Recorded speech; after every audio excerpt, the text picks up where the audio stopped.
이스라엘군의 가자지구 북부 난민촌 폭격으로 최소 39명이 숨졌습니다.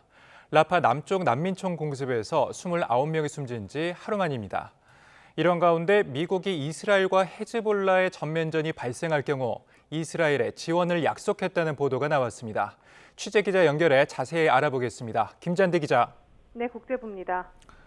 이스라엘군의 가자지구 난민촌 폭격이 계속되고 있는데 희생자가 늘고 있죠?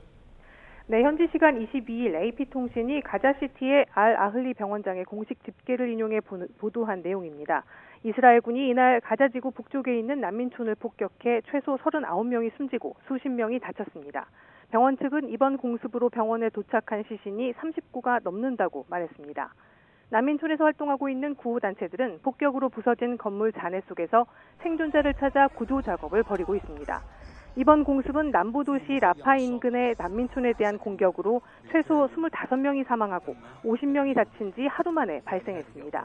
하마스가 통치하는 가자지구 정부의 공보국장은 가자시티 샤테이 난민촌을 겨냥한 이스라엘군의 공습으로 24명이 숨졌고 투파 지역에 대한 공습으로 18명이 사망했다고 밝히기도 했습니다. 이스라엘군의 폭격이 이루어진 곳은 국제적십자위원회 건물 주변 난민 텐트가 밀집한 지역입니다. 국제적십자위원회는 수백 명의 피난민이 모여있는 가자지구 사무실이 폭격으로 크게 부서졌고 이는 지금까지 본 적 없는 광경이었다고 전했습니다.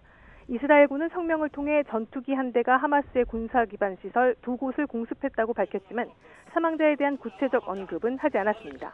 이스라엘은 하마스 전투원과 시설을 공격 목표로 하고 있다며 하마스가 주거 지역에서 활동하는 탓에 민간인 사상자가 다수 발생하고 있다고 비난하고 있습니다. 한편 가자지구 보건부는 지난 48시간 동안 이스라엘군의 공격으로 가자지구에서 최소 120명이 목숨을 잃어 누적 사망자가 37,500여 명으로 늘었다고 밝혔습니다. 이런 가운데 미국이 이스라엘과 헤즈볼라 사이에 전면전이 발발하면 이스라엘을 지원하겠다는 약속을 했군요.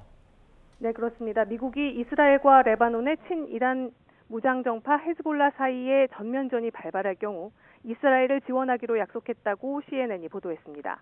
CNN은 미국 고위 당국자를 인용해 지난주 워싱턴을 방문한 이스라엘 고위 대표단에게 헤즈볼라와 전면전이 발발할 경우 이스라엘이 필요로 하는 안보 지원을 제공하겠다는 입장을 전달했다고 보도했습니다.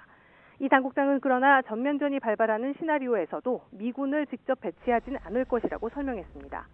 이와 관련해 미국 정부 내에선 헤즈볼라가 정밀 유도탄 등을 이용한 대규모 공격에 나설 경우 이스라엘의 방공 시스템인 아이언돔도 버티지 못할 수 있다는 평가가 나오고 있습니다. 이 경우 미국의 이스라엘에 대한 전폭적인 지원이 더 중요해진다고 CNN은 진단했습니다. 최근 헤즈볼라는 이스라엘에 대한 무력 도발 수위를 점점 높이고 있고 이스라엘도 레바논 남부에 대한 군사작전을 승인하는 등 전면전 발발 가능성이 나오고 있습니다. 지금까지 국제부에서 전해드렸습니다.